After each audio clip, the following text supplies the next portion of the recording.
What's up, you guys? I'm not amazing, I'm just mediocre. Welcome back to the channel and this Call of Duty Modern Warfare video. So just this past weekend, we had our initial release of the Call of Duty Modern Warfare beta, where PlayStation 4 owners could have access to portions of the multiplayer in Modern Warfare. And it was an awesome experience that I'm going to talk about. I'm going to talk about the positives about it, and we're going to talk about some of the negatives that I experienced during this event.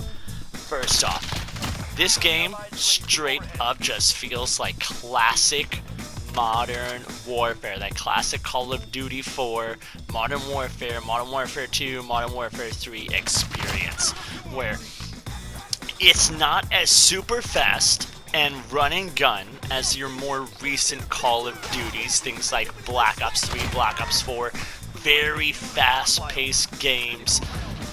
This game is a little bit more slow-paced, a little bit more down-to-earth, and a bit more realistic. First off, these guns look, sound, and feel powerful. The gun sounds are incredible. The recoil feels much more difficult to control compared to actual games. You actually feel the power of the weapon in your hand. And then the time to kill is quite fast as well. To compare to Black Ops 4, where to me it really felt like you were carrying around glorified toys that you could turn into laser pointers if you had the right attachments on them. These guns feel like actual weapons with recoil that you have to control and power that goes behind them to take down the enemies. The maps are also incredibly intricate and detailed, a return to classic Infinity Ward form, where if you go back and you look at games like Modern Warfare 1 and Modern Warfare 2 and the straight complexity of the maps, they weren't your basic 3-lane map designs. They are very intricate, and while they do have some lane to them, there's lanes in the middle, lanes to the side, the way you can weave in and out of those lanes is a lot more intricate. They've also increased the immersion of the game a great deal. Like every time you hop into the game, you are actually dropped in. You and your soldiers are dropped off. Like those guys that just dropped off by the helicopter, these guys are getting driven in by truck. And these are actually kind of part of the game. Like you'll see the helicopters fly away, and these trucks, they will actually stay here. So instead of just popping up randomly on the map, you are actually delivered into the battlefield. Very immersive experience. They've also added features like doors.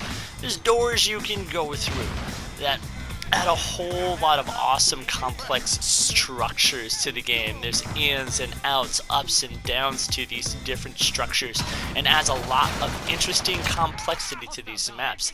You can open and close doors as a way to kind of hide yourself. I've also added some really cool executions in the game as well. If you manage to sneak up behind an enemy, you can pull off a slick execution by holding down your melee button, and will cause an instant kill with a sick animation to go alongside it. So a whole lot of awesome improvements to the game.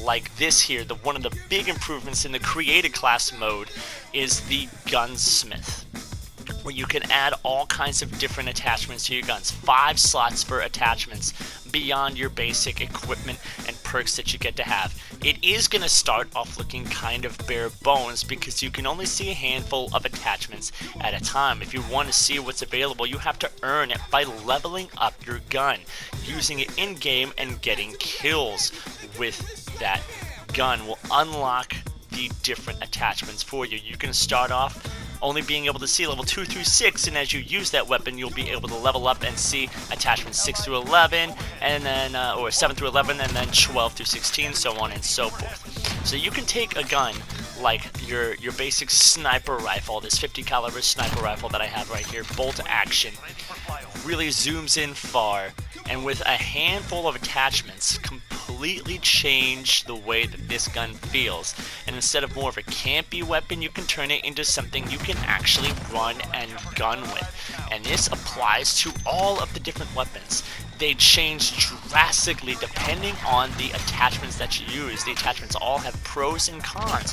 While you might be able to aim down sights faster, you might have more gun sway when you're down the sights, or you can trade that vice versa. You might be aiming down sights slower and be able to move faster with the weapon.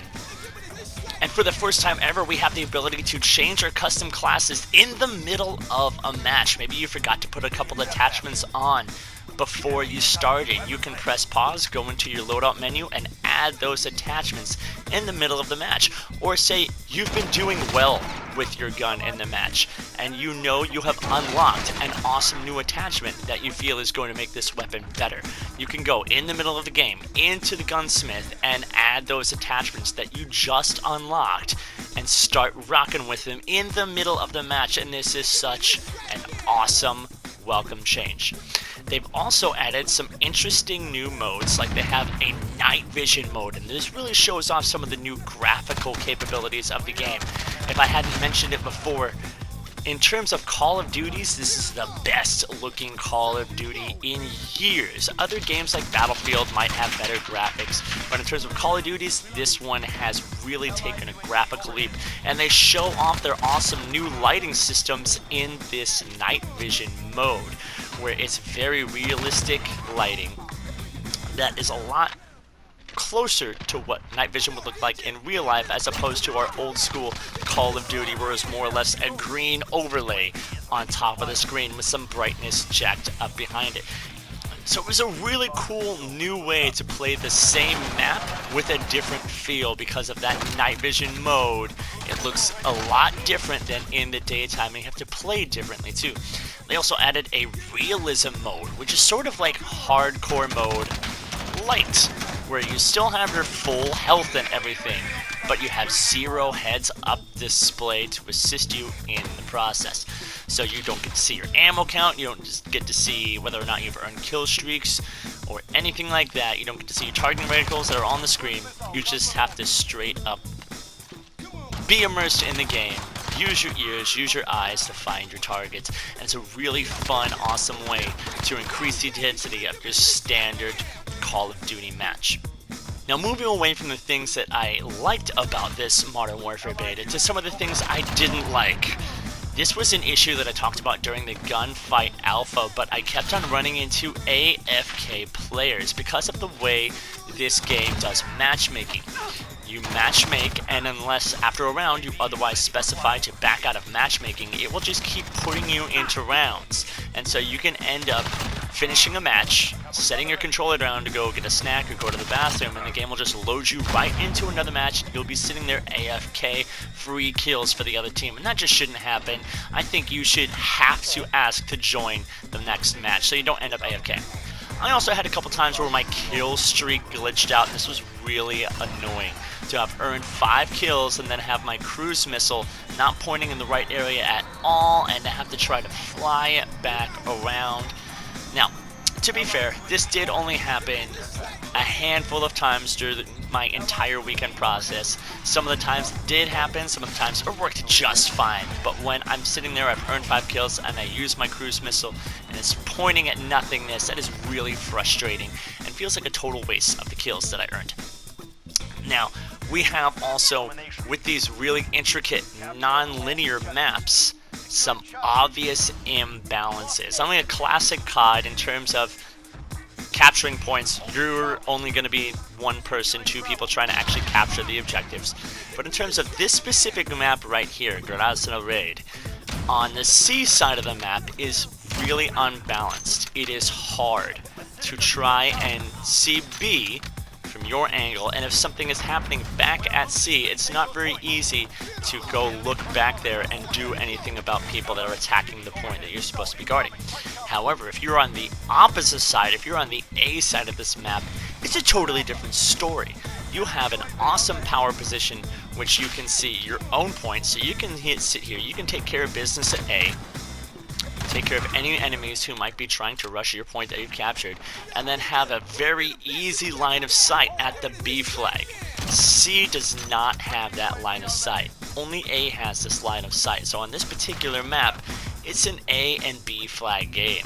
you may as well not even worry about C flag at all, because if you have A, you can have Overwatch on B, and it's just a really unbalanced map, in particular for domination, with the way the flags are placed and with the way I can very easily cover my own home position as well as the B flag from the A side. And I imagine this is not going to be the only map that we have this issue on. And now with your classic COD feel, you do have your classic COD problems, like you will run into campers and stuff. And this being such a drastic change from Black Ops 4, the slower gameplay style, you're going to need to adjust the way you play compared to previous years of COD, where you could just very easily run and gun throughout the map.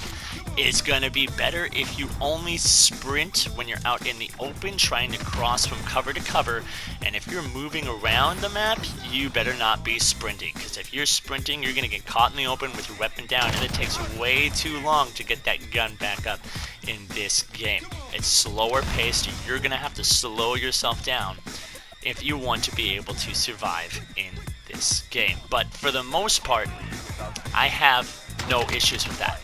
I am really happy with the way this year's Call of Duty is feeling and playing. I honestly hated Black Ops 4. It felt like a cheese fest. The guns felt like glorified toys. The specialist abilities were cheap, and I just ended up dying to them way often. I felt like I was dying more often to cheap game mechanics than the other player's actual skill. Or if I was having a hard time getting kills, it wasn't because of my own lack of skill, it's because the other players were taking advantage of cheap game mechanics. And that doesn't feel the same in here. I feel like I am either winning by my skill or losing by my skill.